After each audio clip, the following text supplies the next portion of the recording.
ஒரு முனிவரிடம் ஒருவர் சென்றார். அவருக்குள் ஒரு கிளியை வைத்திருந்தார். முனிவர் சரியாக சொல்கிறாரா அவரை தோற்கடிக்க வேண்டும் என்று.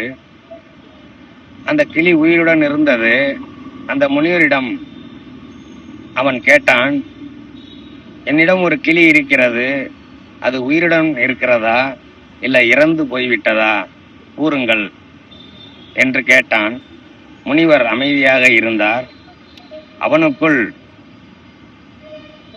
இறந்து விட்டது என்று சொன்னால் அமுக்காமல் விட்டு விடுவோம், உயிருடன் இருக்கிறது என்றால் அமுக்கி சாகடித்து விடுவோம் என்ற முடிவில் அவன் இருந்தான்.